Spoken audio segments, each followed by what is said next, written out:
Seguimos en Oriental, pasan 2 minutos ahora de las 10 de la mañana. Les comentábamos hoy que había varios temas arriba de la agenda. Uno de ellos es lo que aprobó en las últimas horas el PIT-CNT con respecto a la posibilidad de generar, justamente, introducir una reforma constitucional vinculada a la seguridad social, un plebiscito justamente que incluye, entre otras cosas, eliminar las AFAPs y mantener la edad jubilatoria a los 60 años. Esos son algunos de los temas y también se plantea allí una cuestión vinculada a las jubilaciones mínimas. Con respecto a esto, a esta propuesta que finalmente votó ayer el PIT-CNT, ha habido sectores del Frente Amplio que se han expresado en contra de ir por este mecanismo. El partido del MPP, justamente, vertiente artiguista y convocatoria serenista progresista, este frente serenista que involucra a Asamblea Uruguay, Fuerza Renovadora y otros sectores. Estamos en comunicación justamente con el diputado del Frente Amplio, Gustavo Olmos. Olmos, ¿cómo le va? Buenos días. Buenos días, ¿cómo están ustedes? Muy bien, muchas gracias por atendernos. Por favor, un gusto. ¿Cuál es la posición que tiene usted a título personal, en primer lugar, con respecto a esto que aprobó ayer el PIT-CNT?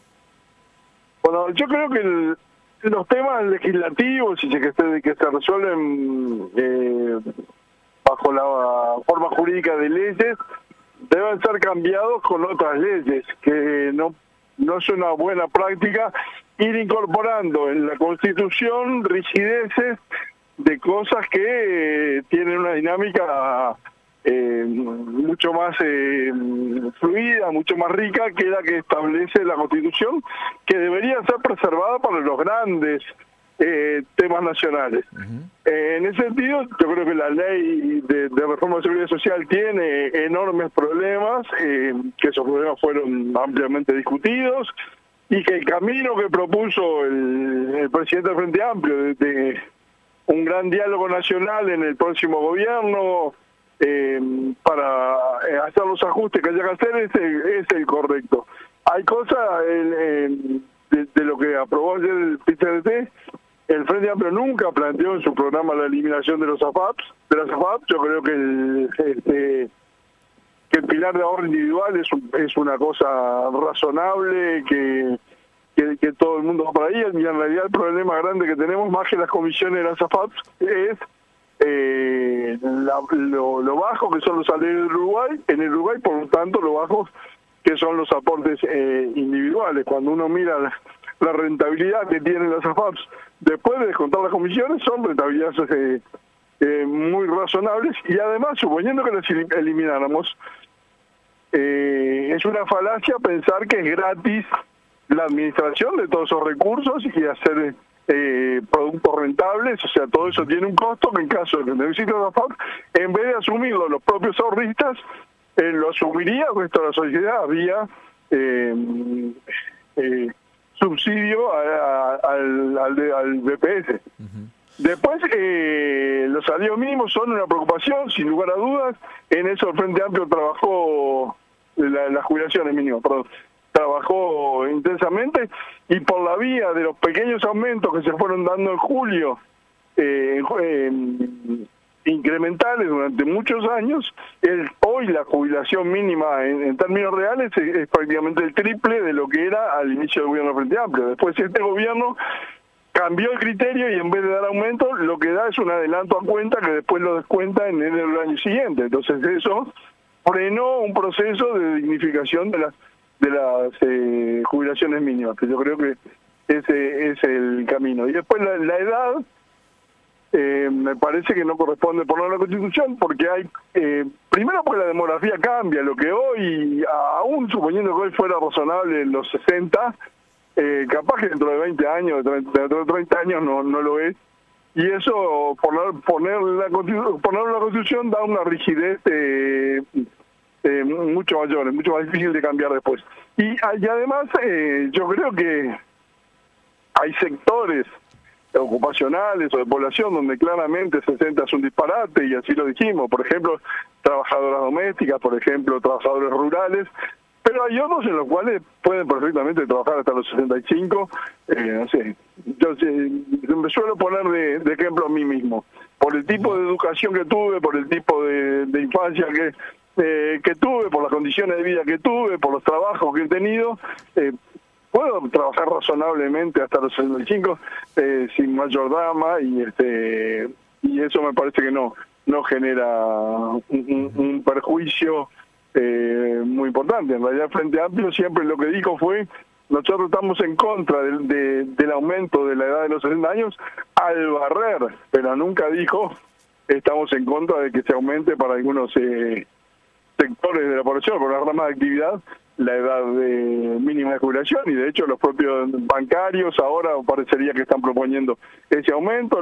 En rigor, además, diputado, ya lo hicieron, y los profesionales probablemente lo hagan también, claro, ahora en la reforma que están planteando para su caja. En los hechos la edad promedio de retiro es de 63 años, digamos. Pero le quería hacer otra pregunta. ¿Usted cree la definición que salió ayer del PIT-CNT plantea que hubo una votación dividida, que fue 16-14-14. El hecho de que la mayoría a favor de este mecanismo que se va a implementar o se implementaría haya sido tan ajustada, ¿cree usted que implicaría que deba ser revisada la decisión? A ver, eso es un resorte del movimiento sindical en el cual yo no me voy a meter. Obviamente la resolución fue ajustada en términos de sindicatos que lo apoyaron, y yo diría minoritaria en términos de afiliaciones, ¿no? O sea, los sindicatos que apoyaron esto tienen niveles de afiliación o cantidad de afiliados muchísimo más bajos que los que no lo apoyaron. Si uno hiciera un voto ponderado por ese lado, la diferencia sería, la minoría sería mucho mayor. Pero bueno, son los mecanismos que tiene el movimiento sindical para tomar las definiciones, y corresponderá al movimiento sindical evaluar si debe revisar la posición o no. Hubo 14 sindicatos que se abstuvieron, 14 que plantearon otra alternativa y 16 que apoyaron esta que terminó saliendo. Sí. Usted me dijo que no se iba a meter, pero en última instancia ese comentario es una definición importante en sí mismo. O sea, los gremios que terminaron por motorizar esta decisión son, en términos de población, digamos, o de afiliados, los menos representativos. Sí, eso es matemática pura, pero lo que yo no me voy a meter es en si el movimiento sindical debe revisar la posición que tomó o no debe revisarla. Lo definirá por su mecanismo de democracia interna. Diputado, en el caso eventualmente de que esta posición finalmente logre recoger las firmas hasta el mes de abril y se vote en el mes de octubre del año que viene en las elecciones nacionales, ¿qué posición van a adoptar los sectores del Frente Amplio, teniendo en cuenta que va a estar siempre la discusión de si ensobran o no ensobran justamente la papeleta de reforma? Teniendo en cuenta, le agrego, lo que definieron los sectores del Frente Amplio hasta ahora, por ejemplo, ustedes en convocatoria, vertiente artiguista o el MPP. A ver, sin duda esto será una discusión que daremos en el Frente Amplio una vez que se llegue a las firmas. A la luz de los pronunciamientos que hay hoy, uno diría que lo más razonable sería dejar en libertad de acción a los sectores, y que el sector que quiera sobre y el sector que no quiera no sobre, y que eso no sea un mandato del Frente Amplio en un sentido ni en otro, pero es una opinión primaria. Primero deberán llegarse a la cantidad de firmas necesarias, que la Corte la valide, y ahí el Frente Amplio tomará su decisión. Una última pregunta sobre esto, diputado. Cuando usted hacía referencia primero a la inconveniencia eventualmente de ir por este camino, ¿hay una valoración política también del inconveniente de ir por una reforma constitucional, mezclando en la discusión de octubre este tema junto con la definición de la creación, por ejemplo, del Parlamento, teniendo en cuenta que generalmente la primera vuelta es para eso, o termina siendo para eso en los hechos? ¿Es inconveniente el momento también? Bueno, yo creo que genera una cierta distorsión en el eje de la discusión. Probablemente, si esto está sobre la mesa, haya un traslado de la discusión a plebiscito sí, plebiscito no, y no al proyecto de país o al programa que plantee los distintos partidos políticos. En ese sentido me parece que genera algún ruido, pero creo que lo esencial es lo que decía al principio, que no me parece conveniente usar la Constitución o llevar al terreno constitucional cada una de las discrepancias que tenemos en materia legislativa. Lo que se pierde en una ley hay que cambiarlo con otra ley, y para eso hay que construir las mayorías que permitan una solución distinta de la que se está cuestionando.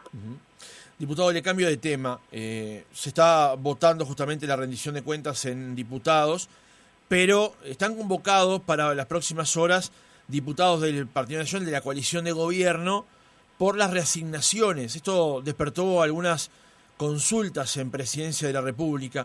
¿Cómo ve usted este momento, esta cuestión en particular, con respecto a que el Poder Ejecutivo, de alguna manera, consulte a sus legisladores por los cambios que se están introduciendo? A ver, yo creo que estos ruidos que se han generado son una expresión más de las dificultades que ha tenido la coalición en ponerse de acuerdo. Lo que une a la coalición no es el amor, es el espanto a que gane el Frente Amplio, y entonces intentan marcar sus perfiles, tienen distintas prioridades, y eso se expresa en la ley de cuenta de conciliación, en el presupuesto, en las rendiciones de cuentas, y con particular virulencia en esta. Por poner un solo ejemplo, el homicidio, cuando alguien mata con intención de matar, tiene una pena de 2 a 12 años. El Poder Ejecutivo propuso que eso fuera de 6 a 18. Y en la coalición, algunos diputados de la coalición propusieron que fuera de 4 a 18 y otros que fuera de 2 a 18. Y temas de esa trascendencia, como los cambios en el Código Penal, se están resolviendo de esta manera, por mayorías absolutamente circunstanciales y sin una reflexión muy profunda. Y eso tiene que ver con los perfiles que intentan marcar. En este sentido, las reasignaciones son otro capítulo. De eso a mí no me parece mal que el Ejecutivo discuta con sus legisladores cuál es la mejor estrategia. Los legisladores del Partido Nacional han dicho que si hay otras fuentes de financiación para cumplir los objetivos que ellos tienen planteados, no tendrían inconveniente, pero me parece que es una expresión más de las dificultades que tiene la coalición para llegar a acuerdos, y que se expresan después en el muy bajo cumplimiento de sus objetivos, como en los fracasos que tiene en múltiples terrenos. El gobierno dice la reforma educativa es una prioridad, la transformación educativa, pero no le pone un peso. Dice la investigación y la ciencia son una prioridad, pero no le pone un peso a la investigación. Dice, no sé, la primera infancia es algo que nos preocupa, y ponemos 50 millones de dólares para la primera infancia, pero después buena parte no los ejecutan. Por ejemplo, todo lo que fue para INAU, lo que hizo INAU fue dárselo a la Corporación Nacional de Desarrollo para que algún día haga algunos centros JAIF, pero esos fondos no se transformaron en un ladrillo que haya sido una obra que permita mejorar la situación de los niños. Está preocupado por la situación de calle, pero aumenta la cantidad de gente en calle. Está preocupado por la pobreza, y sin embargo aumenta la pobreza en niños de 0 a 6 años. O sea, hay fracaso del gobierno en todas las áreas centrales de la gestión, y eso es un problema. En términos generales, ¿usted cree que con estas reasignaciones que generó el Parlamento, el proyecto de ley de rendición de cuentas es mejor que el que llegó del Poder Ejecutivo? A ver, tiene algunas cosas que sí que han mejorado, pero hay otras que son, por ejemplo, los 20 millones de salud mental siguen siendo 20 millones. Lo que pasa es que le sacaron un poquito a cada uno de los organismos y le dieron al hospital de clínicas. Entonces, cuando en realidad se dice, le dimos presupuesto al hospital de clínicas para salud mental,